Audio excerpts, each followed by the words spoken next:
Olá! Já estão prontos para a história de hoje? Deixem um like e sigam o Histórias Quebradas dos nossos avós.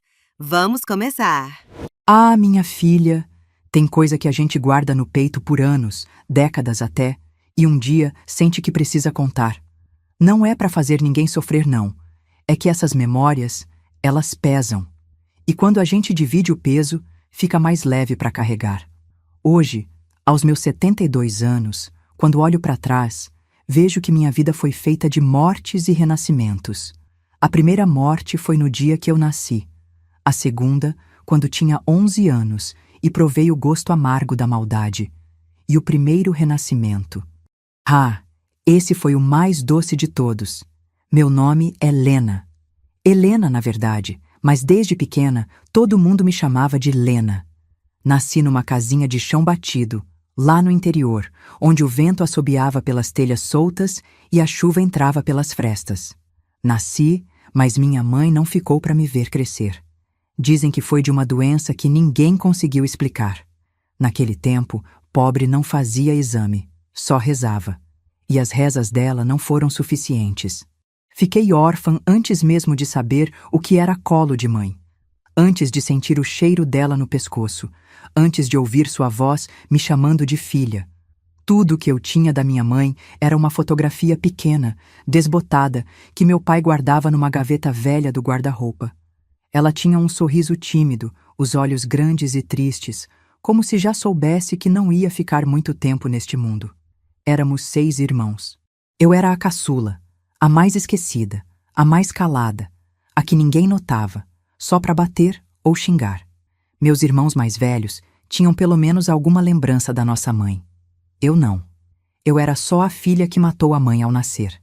Era assim que minha madrasta me via, e me fazia sentir isso todos os dias. Ah, minha madrasta!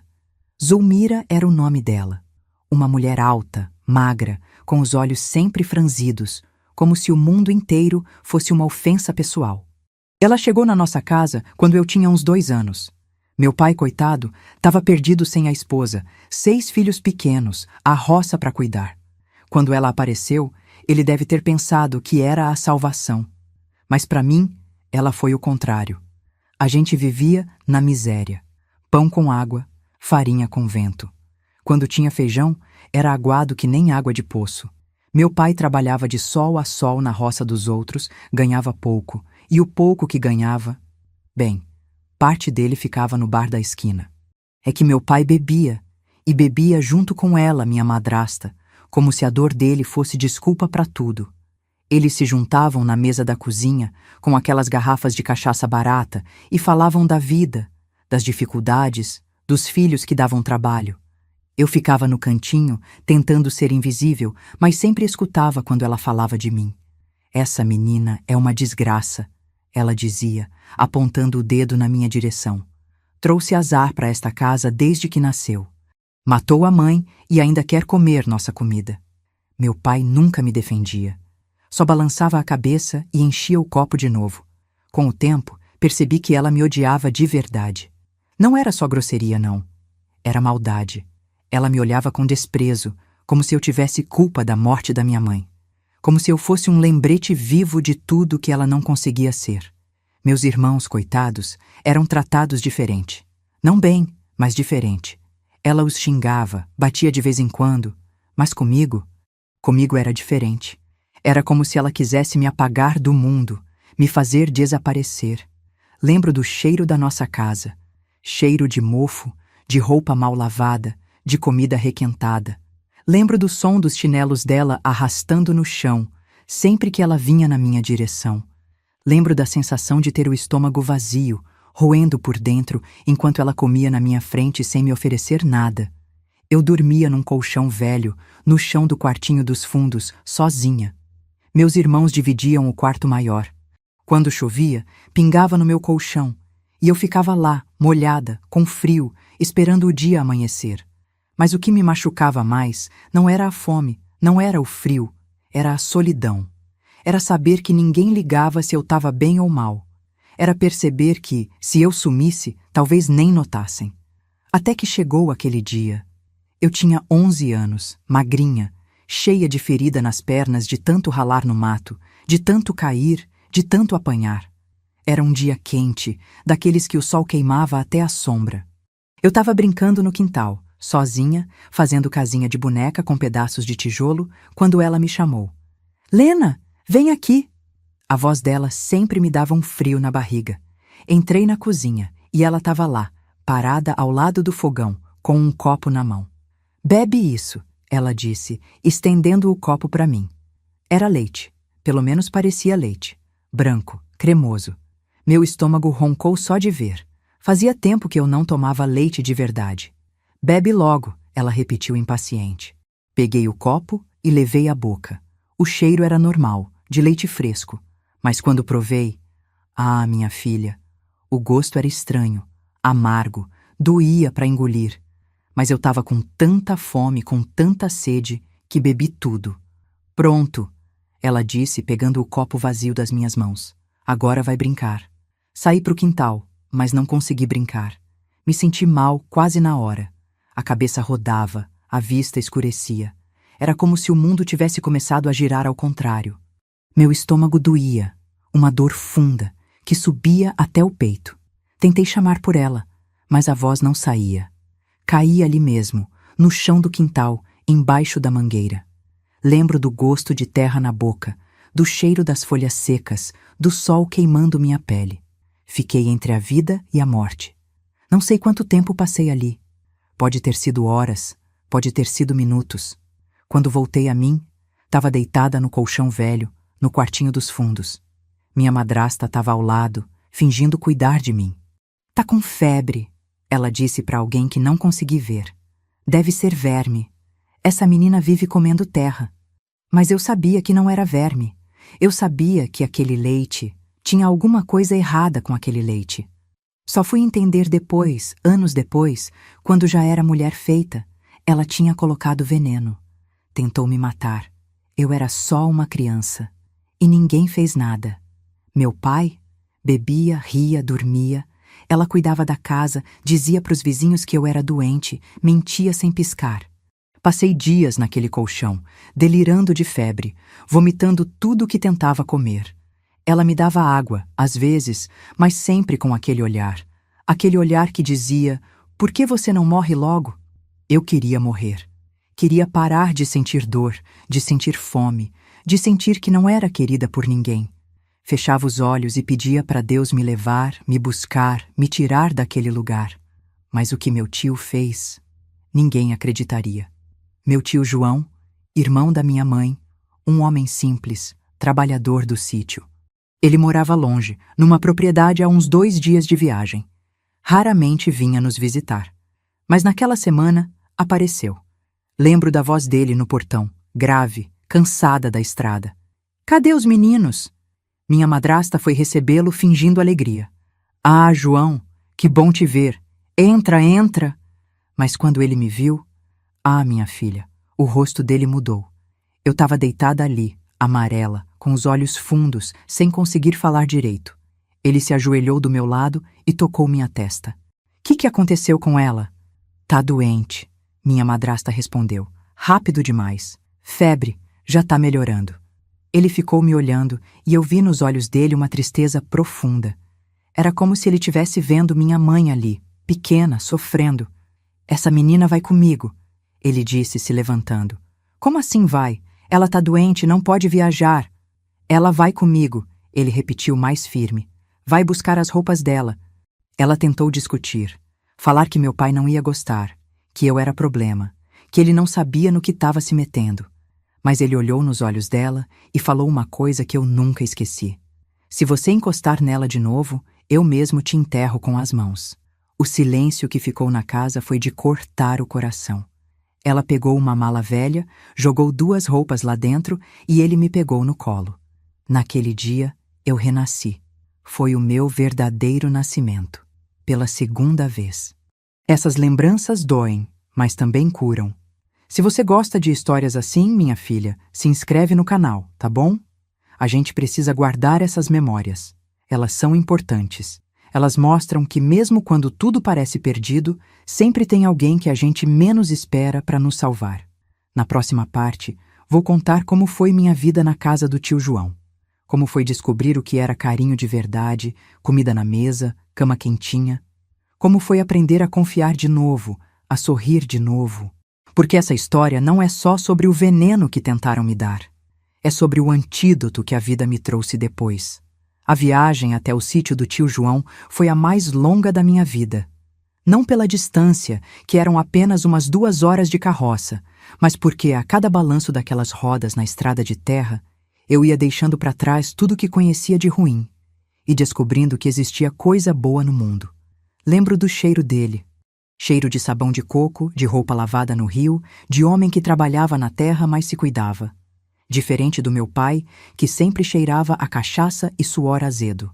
Tio João cheirava a limpeza, a dignidade. Durante todo o caminho, ele não falou muito. Só me segurava com cuidado, como se eu fosse feita de vidro e pudesse quebrar a qualquer momento. De vez em quando, sentia sua mão na minha testa, checando se a febre tinha voltado. Tá melhor? Ele perguntava baixinho. Eu só conseguia acenar com a cabeça. Ainda não tinha forças para falar, mas pela primeira vez em muito tempo, sentia que alguém se importava se eu estava bem ou mal. Quando chegamos no sítio, era já quase anoitecer. Vi a casa dele pela primeira vez. Pequena, simples, mas tinha uma coisa que a minha nunca teve. Tinha carinho. Dava para perceber no jeito que as flores cresciam na frente, no cheiro de comida de verdade saindo pela janela, no som de uma viola tocando lá dentro. Margarida, ele chamou, descendo da carroça comigo no colo. Vem cá. Saiu da casa uma mulher que eu nunca tinha visto. Tia Margarida, esposa do tio João. Ela era pequena, redondinha, com um avental florido e o cabelo preso num coque. Mas o que mais me chamou a atenção foram os olhos dela. Eram olhos que sorriam antes mesmo da boca. Meu Deus do céu, ela disse, vendo meu estado. Que fizeram com essa criança? Tio João não respondeu na hora. Só me entregou para ela, como se estivesse passando o bem mais precioso que tinha. Ela vai ficar com a gente, foi só o que disse. Tia Margarida me pegou no colo. E minha filha, foi a primeira vez na vida que sentiu que era colo de mãe. Ela me abraçou apertado, mas com carinho, e eu senti o cheiro dela. Cheiro de banha de porco, de sabão caseiro, de mulher que passava o dia cuidando da casa com amor. Vamos te dar um banho, minha filha, ela disse entrando na casa. Depois você come alguma coisa gostosa. A casa por dentro era ainda mais acolhedora. Tinha uma mesa grande de madeira, cadeiras simples mas firmes, uma cozinha onde panelas borbulhavam no fogão a lenha. Nas paredes não tinha quadros caros, mas tinha santinhos, fotografias da família, uma toalha bordada que devia ser herança da avó. Tia Margarida preparou uma bacia com água morna, pegou um sabão que cheirava a erva doce e começou a me dar banho. Fazia tempo que ninguém me dava banho. Na casa da madrasta, eu me virava sozinha, com água fria, sem sabão direito.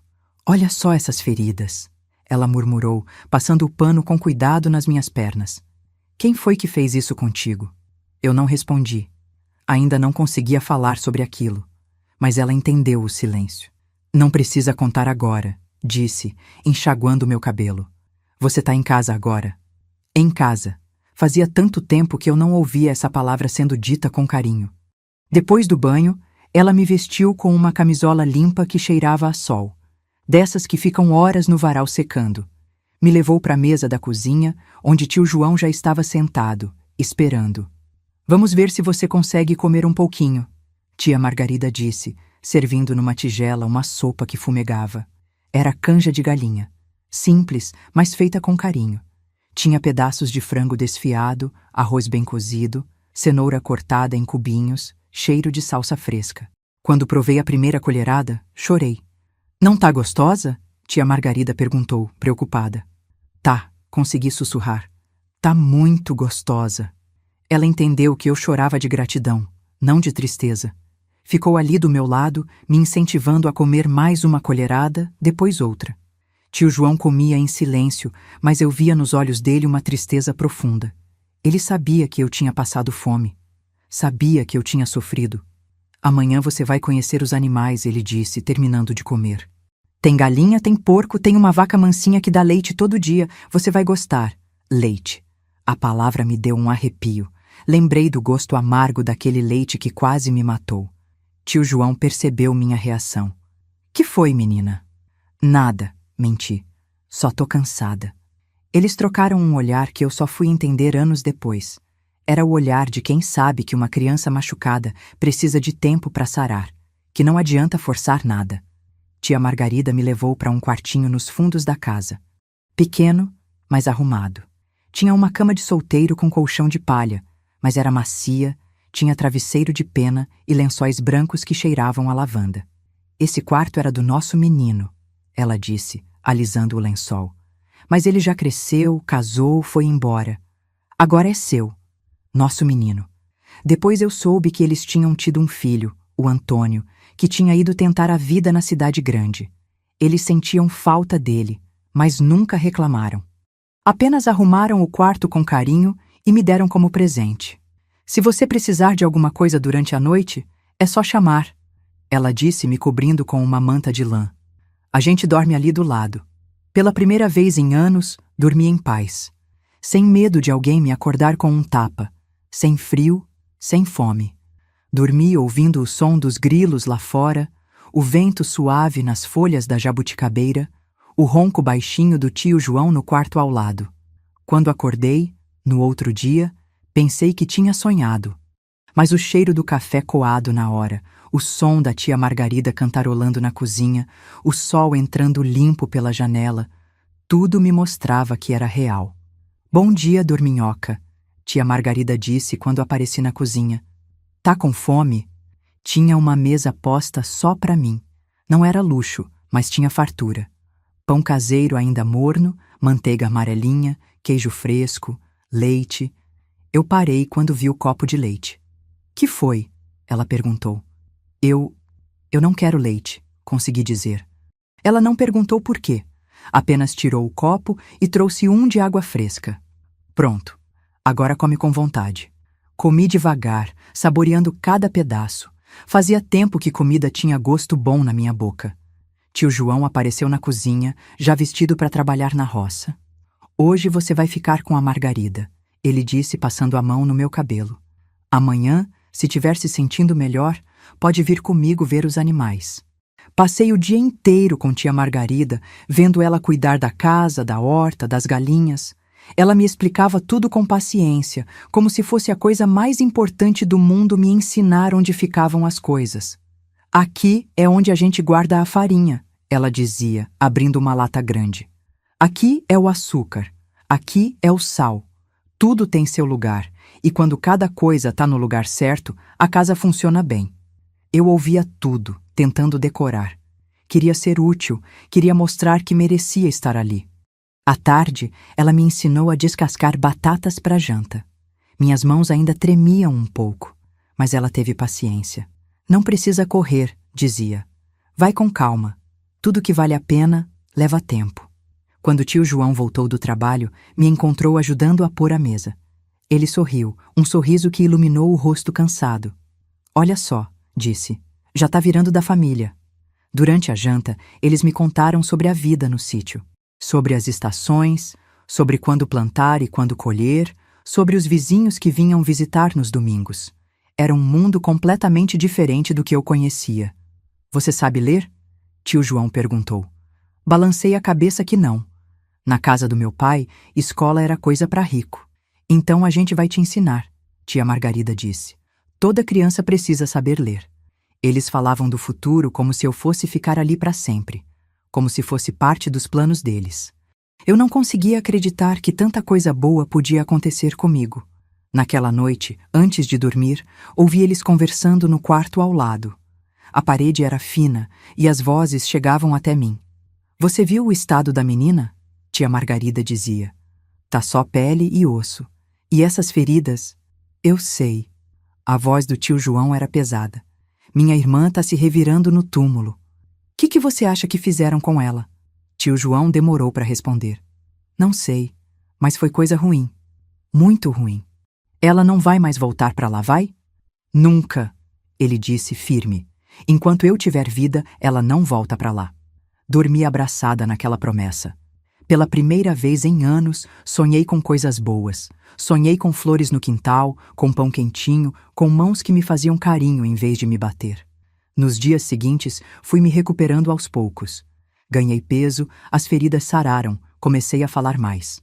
Tio João me levou para conhecer os animais, como tinha prometido. Mostrou a horta, me ensinou a plantar, a cuidar das mudas. Planta é igual gente, ele dizia, regando os pés de tomate.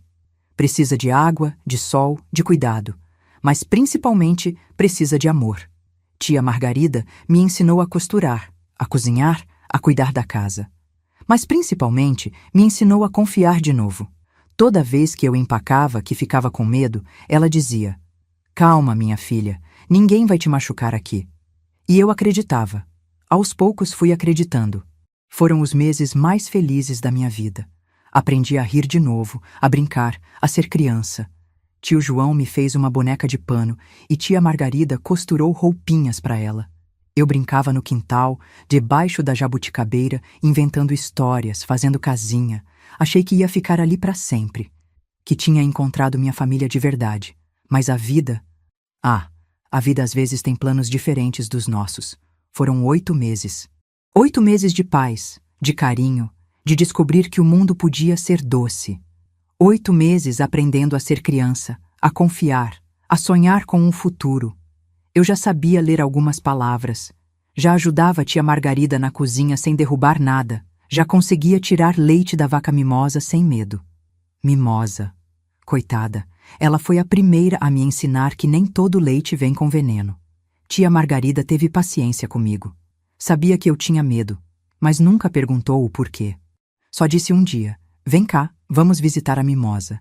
Me levou pro curral, mostrou como a vaca era mansa, como ela gostava de carinho atrás da orelha. "Olha só como ela é boazinha", tia Margarida dizia, passando a mão no pescoço da vaca. "Ela dá leite pra gente com carinho." Levou semanas até eu conseguir beber um gole, mas quando bebi, chorei. Era doce, cremoso, morno.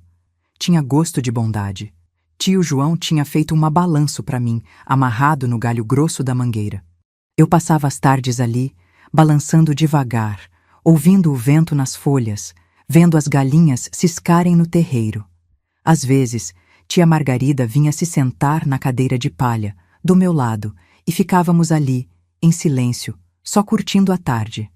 "Você é feliz aqui?" ela perguntou um dia. "Muito", respondi sem hesitar. "Então fica para sempre", ela disse sorrindo. "A gente já te considera nossa filha." Nossa filha. Essas palavras aqueceram meu peito por dias. Eu tinha até começado a chamar eles de tio pai e tia mãe. Eles gostavam. Via nos olhos deles a felicidade de ter uma criança na casa de novo. Tio João sempre quis ter mais filhos, mas tia Margarida não conseguiu engravidar depois do Antônio. Eu preenchia esse vazio e eles preenchiam o meu. Mas naquele domingo de março, quando o sol estava começando a esquentar mais forte, anunciando que o verão estava chegando, tudo mudou. Eu estava no quintal, brincando com minha boneca de pano, quando ouvi o barulho de cavalos se aproximando. Era estranho. Domingo de manhã não era hora de visita. Os vizinhos sempre vinham à tarde, depois do almoço.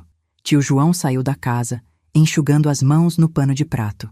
Tia Margarida apareceu atrás dele, ainda com o avental sujo de farinha. Ela estava fazendo pão. "Quem será?" ela murmurou. Eu me escondi atrás da mangueira, mas conseguia ver o portão. Era um homem a cavalo. Reconheci imediatamente e meu sangue gelou. Era meu pai. Ele estava diferente. Mais magro, com a barba por fazer, os olhos vermelhos, mas era ele. "João!" meu pai gritou ainda no portão. "Vim buscar minha filha." Tio João não se mexeu. Ficou parado ali, de braços cruzados, como uma muralha. "Que filha?" ele perguntou, embora soubesse muito bem do que meu pai estava falando. "A Lena? Sei que ela está aqui. É minha filha. E eu vim buscar." Meu pai desceu do cavalo e se aproximou. Estava nervoso, mas falava alto, como quem queria mostrar autoridade. Minha respiração parou. Roubou. Como se eu fosse um objeto, um animal. "Ninguém roubou nada", tio João disse calmo. A menina estava quase morta quando eu a trouxe. Estava sendo maltratada. Isso é mentira, meu pai gritou. Ela é minha filha. Tenho direito. Se não devolver, vou chamar as autoridades. Tia Margarida se aproximou do marido. Vi que suas mãos tremiam. A criança tá bem aqui, ela disse. Tá sendo cuidada. Tá estudando. Não me interessa, meu pai berrou. Pai é pai. Ela vem comigo e pronto. Naquele tempo, minha filha, criança, não tinha direito mesmo. Era propriedade do pai, como um animal, como uma ferramenta. Não importava se estava sendo maltratada, se estava feliz. E meu pai sabia disso. Cadê ela? Meu pai perguntou, olhando para o quintal. Tio João olhou para o quintal e me viu atrás da mangueira. Nossos olhos se encontraram, e eu vi neles uma tristeza que partiu meu coração. Lena, ele chamou baixinho. Vem cá. Saí de trás da árvore com as pernas bambas. Minha boneca caiu no chão. Caminhei devagar até onde eles estavam, sentindo o mundo desabar de novo. Quando meu pai me viu, tentou sorrir. Mas era um sorriso falso, ensaiado. Oi, filha, disse. Papai veio te buscar. Papai. Ele nunca tinha me chamado assim antes. Ela não quer ir, tia Margarida disse, se colocando na minha frente. Olha para ela. Tá com medo? Era verdade. Eu estava tremendo, as lágrimas descendo pelo meu rosto. Não quero ir, consegui sussurrar. Não interessa o que ela quer, meu pai disse, ríspido. É menor de idade. Vai comigo. Tio João tentou argumentar. Disse que podia provar que eu estava sendo maltratada, que tinha testemunhas. Mas meu pai não queria ouvir. Chega de conversa, ele gritou. Vou dar o escândalo que for preciso. Vou gritar para a vizinhança inteira que vocês roubaram minha filha. Era uma ameaça real. No interior, a fofoca e o escândalo podiam destruir a reputação de uma família. Tio João sabia disso. Tio João suspirou, derrotado. Sabia que não podia lutar contra um pai determinado a levar a filha embora. Por favor, tia Margarida implorou com lágrimas nos olhos. Ela quase morreu lá. Olha como ela tá agora. Olha como ela era quando chegou. Invenção, meu pai disse. Minha filha sempre foi bem cuidada. Mentira. Era tudo mentira e todo mundo ali sabia. Mas a verdade não importava. O que importava era que eu era filha dele. Era propriedade dele. Tio João se ajoelhou na minha frente. Suas mãos grandes e calejadas seguraram meu rosto com carinho. Lena, ele disse, com a voz embargada. Você vai ter que ir. Mas escuta bem o que eu vou te falar. Eu não conseguia parar de chorar. Queria correr, me esconder, virar fumaça e desaparecer. Você aprendeu coisas aqui, ele continuou. Aprendeu que existe bondade no mundo. Aprendeu que você vale alguma coisa. Não esquece disso, tá ouvindo? Não esquece nunca.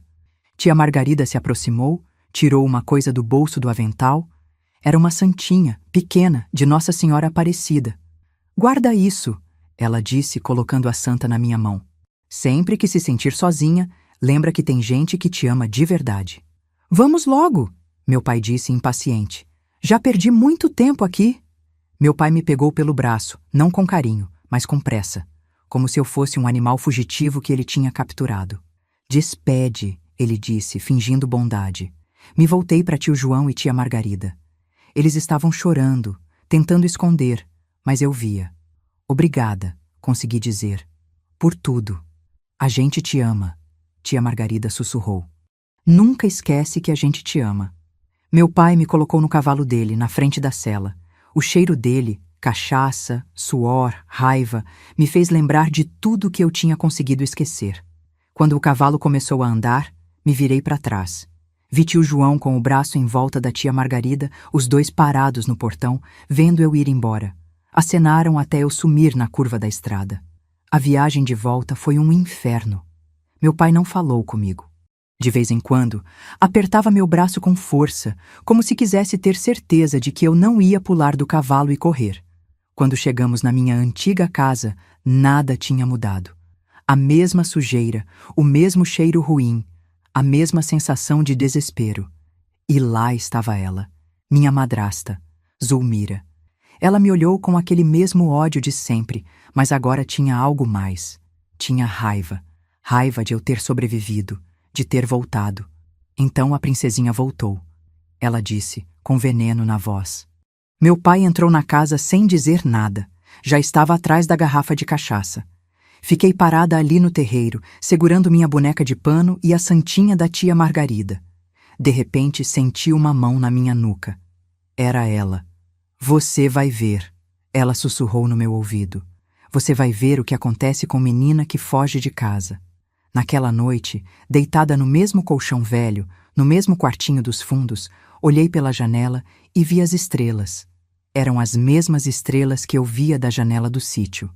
Mas pareciam mais fracas, mais distantes. Apertei a santinha na minha mão e tentei lembrar do cheiro da canja da tia Margarida, do som da viola do tio João, da sensação de ser amada.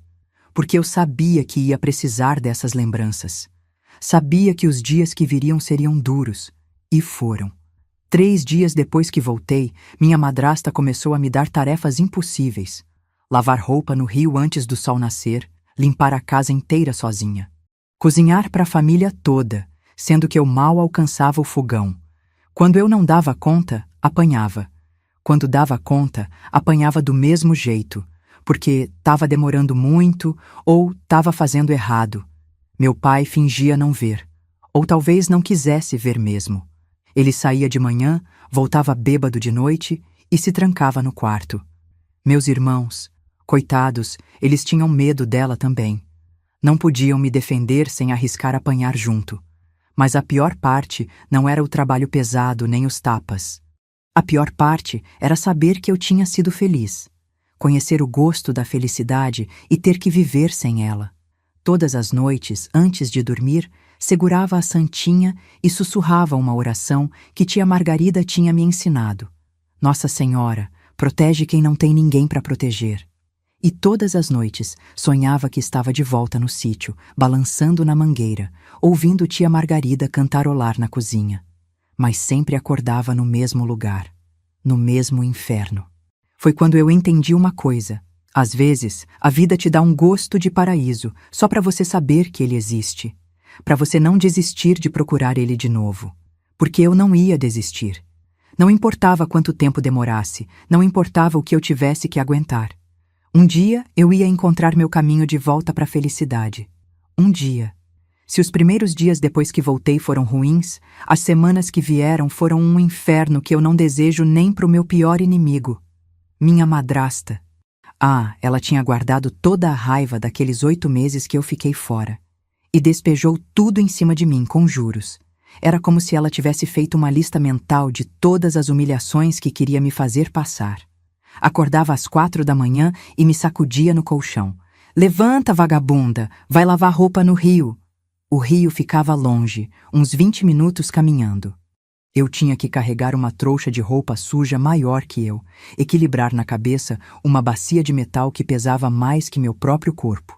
Minhas pernas ainda estavam fracas de quando quase morri envenenada, mas isso não importava para ela.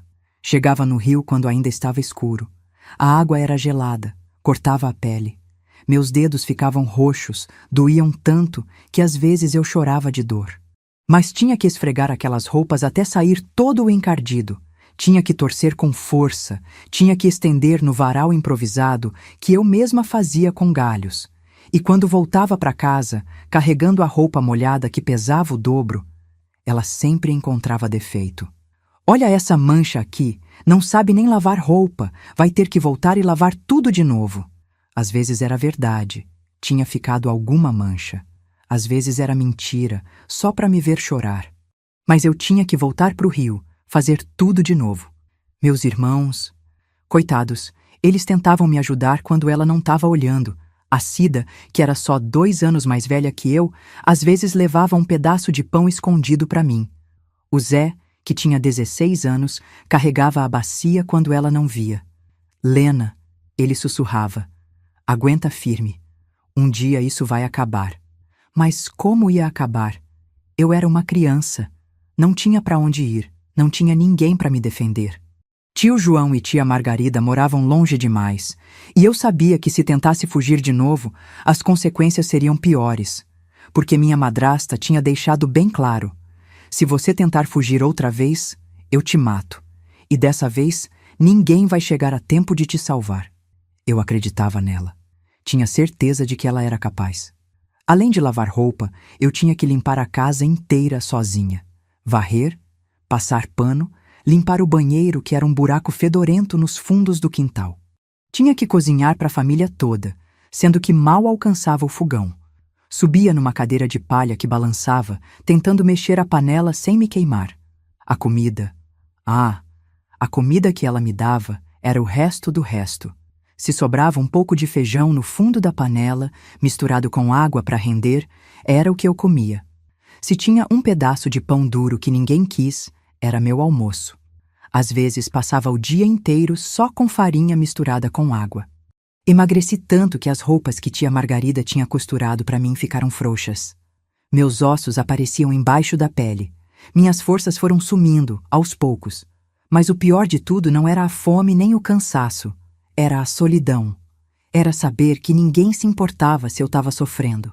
Era deitar no colchão velho todas as noites e sentir que o mundo tinha esquecido que eu existia. Meu pai, ele saía de manhã cedo para trabalhar na roça dos outros, voltava de noite bêbado e se trancava no quarto com ela. Às vezes eu ouvia eles rindo, conversando, como se eu não existisse, como se não tivessem arrancado uma criança dos braços de quem a amava. Teve uma noite que ouvi eles falando sobre mim. Essa menina tá dando muito trabalho, minha madrasta dizia. Não serve para nada, só come nossa comida. Então põe ela para trabalhar mais, meu pai respondeu. Já ponho, mas ela é fraca, não aguenta o serviço, devia ter deixado ela morrer naquela vez. Naquela vez, quando ela me deu o leite com veneno. Eles falavam disso como se fosse uma coisa normal, como quem discute o tempo. Pois é, meu pai concordou. Mas agora ela tá aqui. Tem que se virar. Se virar. Eu tinha 12 anos e tinha que me virar sozinha num mundo que me queria morta. Foi nessa época que comecei a ter pesadelos. Sonhava que estava bebendo leite de novo e o gosto amargo voltava na minha boca. Acordava sufocada, o coração batendo descompassado. Outras vezes, sonhava que tio João e tia Margarida tinham esquecido de mim, que nem se lembravam mais que eu existia. Mas teve um sonho diferente. Sonhei com minha mãe. Ela apareceu para mim numa noite que eu estava com muita febre. Devia ser da desnutrição, do cansaço, sei lá. Mas ela veio, sentou na beirada do meu colchão e me fez carinho no cabelo. Era igual à fotografia que meu pai guardava, mas viva. Tinha o mesmo sorriso tímido, os mesmos olhos grandes, só que agora eles estavam tristes. Minha filha, ela disse, com uma voz doce que eu nunca tinha ouvido antes. Por que você não luta? Eu não sei lutar, mãe, respondi no sonho. Eu sou pequena. Você não é pequena, ela disse. Você é forte, mais forte do que imagina. Seu tio João te ensinou isso. Ele me ensinou? Ensinou sim. Te ensinou que você vale alguma coisa. Te ensinou que existe amor no mundo. Agora você precisa usar essa força para sobreviver. Como? Ela sorriu e por um momento não parecia mais triste. Você vai descobrir. Mas não desiste, tá ouvindo? Não desiste de viver. Acordei com o rosto molhado de lágrimas, mas pela primeira vez em semanas não eram lágrimas de desespero. Eram lágrimas de saudade, de amor. Saudade de uma mãe que eu nunca conheci, mas que de alguma forma estava comigo. Foi depois desse sonho que comecei a mudanças pequenas coisas. Percebi que minha madrasta tinha horários. Ela dormia até tarde, então de manhã cedinho eu tinha uns minutos de paz. Comecei a usar esses minutos para comer as frutinhas que caíam da goiabeira dos fundos. Escondida, rapidinho, mas pelo menos estava comendo alguma coisa. Descobri que ela ia visitar a comadre toda quinta-feira à tarde. Nesses momentos, eu corria para o quartinho onde guardava minha boneca de pano e a santinha da tia Margarida. Abraçava elas e fingir que estava de volta no sítio. Comecei a economizar. Quando sobrava um pedacinho de sabão, eu guardava. Quando achava uma moeda no chão, escondia. Não sabia bem para quê, mas sentia que podia ser importante mais tarde. E comecei a observar. Percebi que minha madrasta tinha medo de certas coisas. Tinha medo do padre, que às vezes passava na nossa casa. Tinha medo dos vizinhos descobrirem como ela me tratava. Tinha medo de ficar sozinha de noite quando meu pai saía para beber. Era pouco, mas era alguma coisa. Era como se o sonho com minha mãe tivesse me dado óculos novos, e agora eu conseguia enxergar coisas que antes não via. Teve um dia que ela foi longe demais. Foi num domingo, dia que eu sempre limpava a casa inteira. Estava varrendo a sala quando derrubei sem querer um prato velho.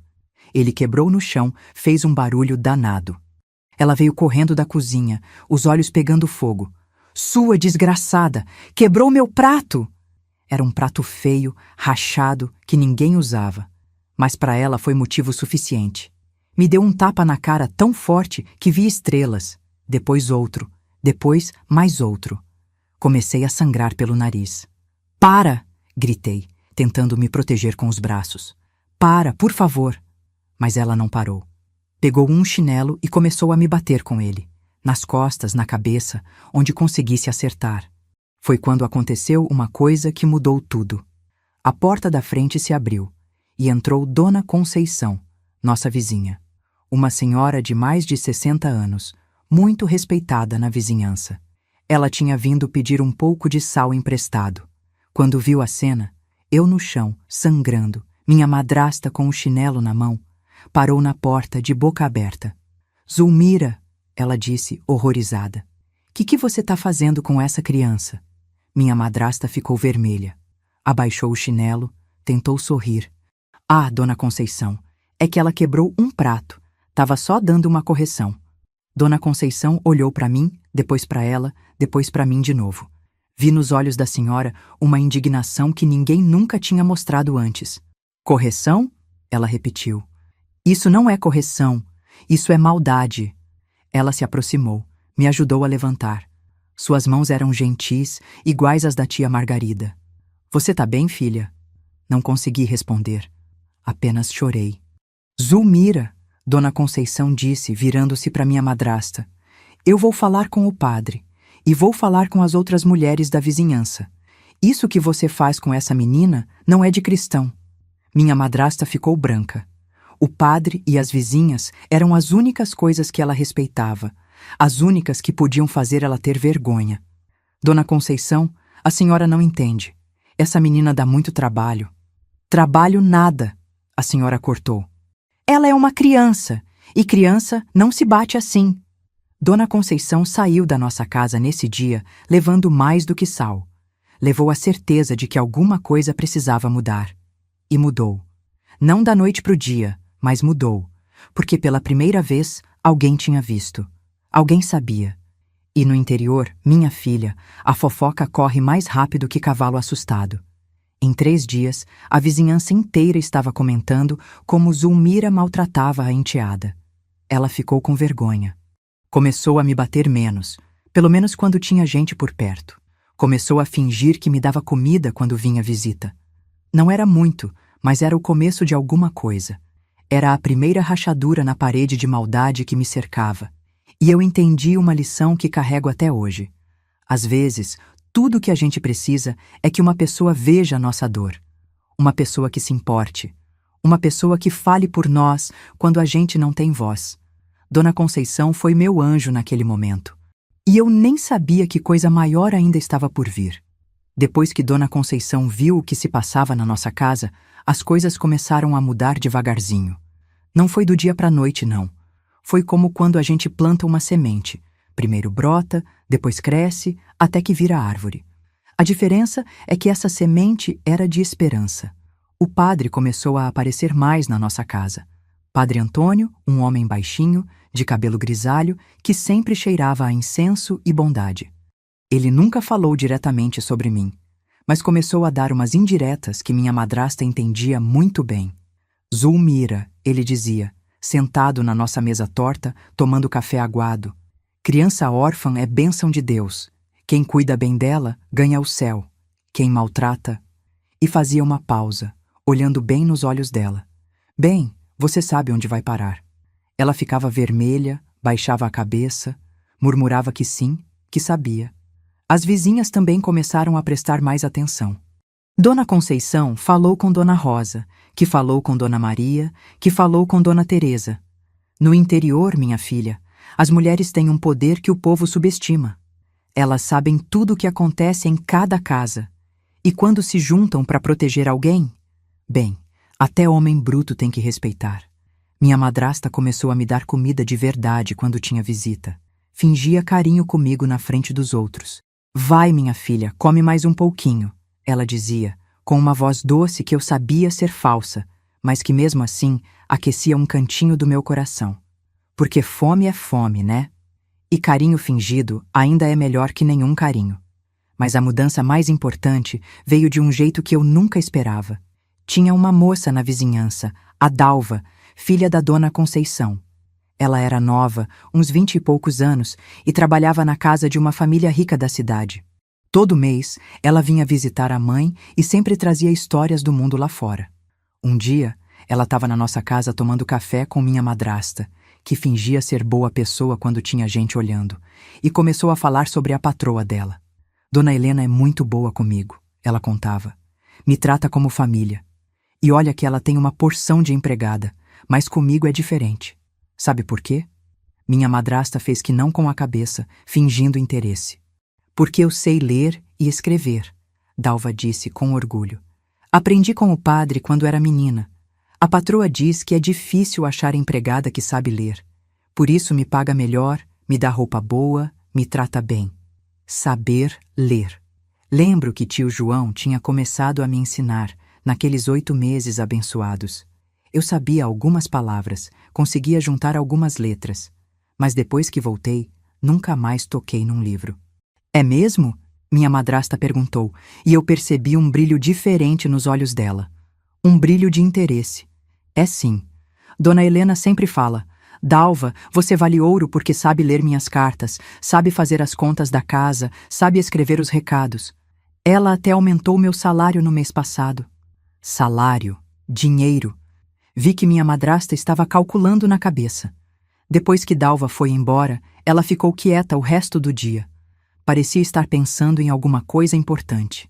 Na noite seguinte, depois da janta, que pela primeira vez em meses incluiu um pedaço de carne para mim, ela me chamou. Lena, disse com uma voz que eu não reconhecia. Você sabe ler? Um pouquinho, respondi, com medo de que fosse uma pegadinha. Quanto é um pouquinho? Fui até a parede onde tinha um santinho pregado e li São José. Depois, peguei um pedaço de papel velho e escrevi meu nome. Ela ficou olhando, impressionada. Quem te ensinou? O tio João. Corrigi rapidamente. Sabia que ela não gostava quando eu falava deles. Ela ficou em silêncio um tempo comprido. Depois falou uma coisa que me surpreendeu. Você vai continuar aprendendo. Como? Vai na casa do padre. Toda terça e quinta, depois dos serviços de casa, ele ensina às crianças da vizinhança. Não conseguia acreditar. De verdade? De verdade, mas escuta bem. E aqui a voz dela voltou a ser dura. Se você não aprender direito, se o padre reclamar de você, se você me fizer passar vergonha, você vai ver o que acontece. Entendi. Ela não estava fazendo aquilo por bondade. Estava fazendo porque viu uma oportunidade. Se eu aprendesse a ler bem, um dia poderia trabalhar numa casa boa, ganhar dinheiro e parte desse dinheiro viria para ela. Mas sabe o que é? Não me importei com os motivos dela. O que importava é que eu ia poder estudar de novo. Na terça-feira seguinte, depois de terminar toda a limpeza da casa, fui até a casinha do padre. Era pequena, simples, com uma sala onde ele recebia as crianças para ensinar as primeiras letras. Quando entrei, havia 5 crianças sentadas em banquinhos de madeira, cada uma com um pedaço de papel e um lápis pequeno. O padre Antônio me viu e sorriu. Olha só quem chegou, disse. A Lena. Vem cá, filha. Me deu um banquinho, um papel e um lápis. Era a primeira vez em meses que eu segurava um lápis. Minhas mãos tremeram. Vamos ver o que você lembra, ele disse, escrevendo algumas palavras no quadro, que era na verdade um pedaço de madeira pintado de preto. Consegui ler casa, gato, boneca. As outras crianças ficaram impressionadas. Eu era uma das mais novas, mas sabia mais que elas. Muito bem, Padre Antônio disse. Você tem boa base. Vamos te ensinar mais. E me ensinou. 2 vezes por semana, durante 2 horas, eu mergulhava num mundo de palavras e números. Aprendi a escrever frases inteiras, a fazer contas de somar e diminuir, a ler trechos da Bíblia. Mas mais que isso, aprendi que eu era inteligente, que minha cabeça funcionava bem, que eu podia aprender coisas difíceis e guardar elas na memória. O padre sempre dizia: Lena, você tem um dom. Deus te deu uma mente boa. Não desperdice. Em casa, minha madrasta perguntava o que eu tinha aprendido. Eu mostrava, escrevendo no chão de terra com um graveto. Ela ficava satisfeita. Às vezes até orgulhosa, como se eu fosse uma galinha que estava botando ovos de ouro. Os meses foram passando, e eu fui ficando mais forte. Não só no corpo, porque finalmente estava comendo melhor, mas na alma. Cada palavra nova que aprendia era como um tijolinho que eu colocava na muralha da minha autoestima. Um dia, Padre Antônio me chamou para conversar sozinha. Lena, ele disse, sentando numa cadeira de palha, você está crescendo. Logo vai ser uma moça. Precisa pensar no futuro. Como assim, padre? Você sabe ler melhor que muita gente adulta da região. Sabe escrever, sabe fazer contas. Com isso, você pode conseguir um trabalho bom. Trabalho. A palavra me deu um friozinho na barriga. Significava sair de casa, ter dinheiro próprio, ser independente. Que tipo de trabalho? Conheço algumas famílias na cidade que precisam de moça para ajudar na casa, mas que saiba ler e escrever. Para ajudar com correspondência, fazer lista de compras, ensinar as crianças. É um trabalho digno. Digno. Ninguém nunca tinha usado essa palavra falando de mim. Mas eu ainda sou criança, disse. Você tem 14 anos agora. No interior, menina de 14 já é considerada moça, e você é madura além da idade. Madura além da idade. O sofrimento tinha me obrigado a crescer depressa. O que o senhor acha que eu devo fazer? Ele pensou um pouco antes de responder. Acho que você deve terminar de aprender tudo que eu posso te ensinar. Mais uns 6 meses, e você vai estar pronta. Aí conversamos com sua família sobre essa possibilidade. 6 meses. Parecia uma eternidade, mas ao mesmo tempo parecia pouco. Pela primeira vez na vida, eu tinha um objetivo, um plano, uma esperança concreta. Voltei para casa naquele dia caminhando nas nuvens. Quando minha madrasta perguntou o que eu tinha aprendido, contei sobre a conversa com o padre. Trabalho na cidade? Ela repetiu, e vi que os olhos dela brilharam. Ganhando dinheiro? É o que o padre falou. Então você vai estudar ainda mais, ela decidiu. Vai aprender tudo o que ele puder te ensinar. A partir daquele dia, ela me incentivava nos estudos. Não por amor, claro, mas porque via dinheiro no final do túnel. E para mim, tanto fazia. O resultado era o mesmo. Eu ia poder estudar, ia poder crescer, ia poder me preparar para uma vida diferente. Comecei a sonhar acordada. Imaginava como seria trabalhar numa casa limpa, com gente educada, tendo meu próprio quarto, minhas próprias roupas, meu próprio dinheiro. Imaginava escrevendo cartas, lendo livros, ensinando crianças. Imaginava sendo livre.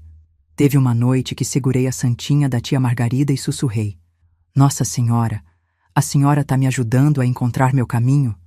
E eu juro que senti um calorzinho no peito, como se ela tivesse respondido que sim. Eu já nem achava que contaria isso um dia. Mas quem sabe alguém se sinta menos sozinha ouvindo. Se você tem filha, neta, se conhece alguma menina que está passando dificuldade, lembra dela que mesmo quando tudo parece perdido, sempre tem uma porta que pode se abrir. Às vezes, a gente só precisa aprender a ler as placas que mostram onde essas portas estão. Porque foi isso que aconteceu comigo. O estudo foi minha primeira porta. A primeira real possibilidade de mudança. Mas ainda faltava eu descobrir que tinha mais portas à minha frente. E que uma delas ia me levar de volta para onde meu coração sempre pertenceu. Os 6 meses que se seguiram foram os mais esperançosos da minha vida até então.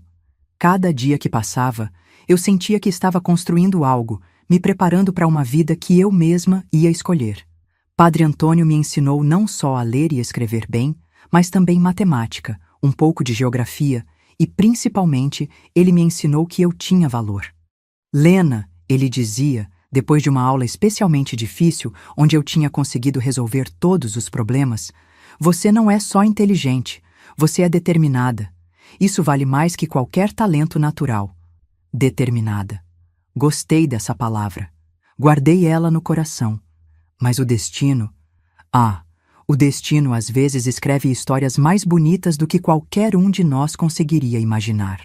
Foi numa quinta-feira de dezembro, o calor já apertando, quando o padre Antônio me chamou para conversar depois da aula. Lena, tenho uma notícia, ele disse. Mas havia algo diferente no jeito dele falar. Uma animação, como se estivesse guardando uma surpresa boa. Que notícia, padre? Recebi uma carta hoje, de um homem chamado João Silva. Você conhece esse nome? Meu coração parou. João Silva, tio João. Conheço, consegui sussurrar. Ele perguntou sobre você. Queria saber como você estava, se ainda morava aqui. Disse que é seu tio. As lágrimas começaram a descer antes mesmo de eu conseguir falar. Eles não tinham me esquecido.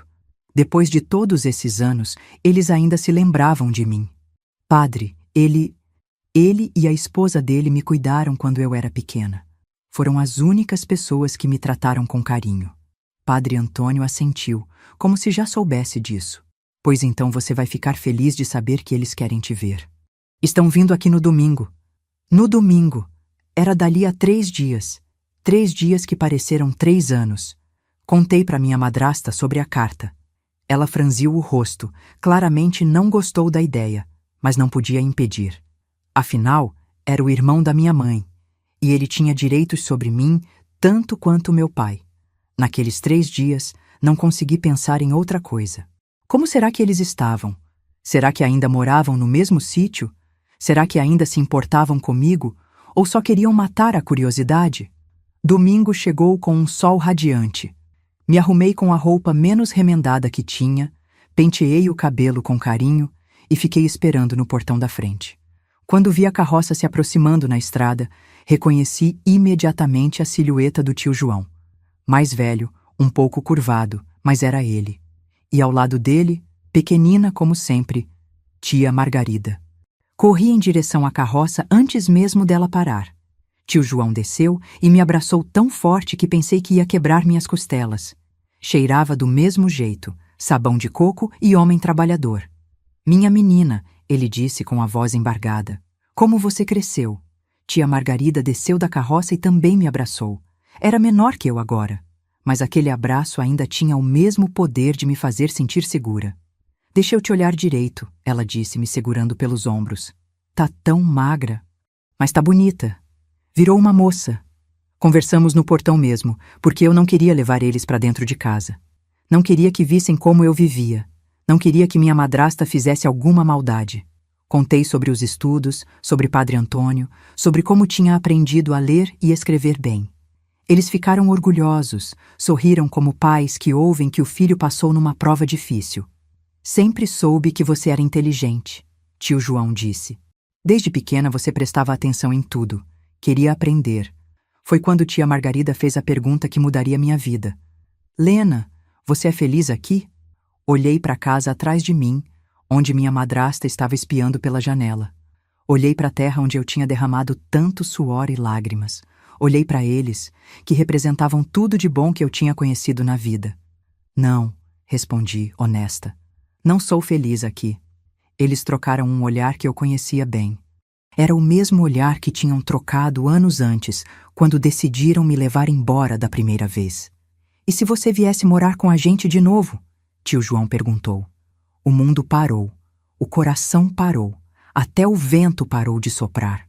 Como assim? Você já é moça agora, tia Margarida explicou. Pode escolher onde quer morar, e no sítio tem trabalho para você.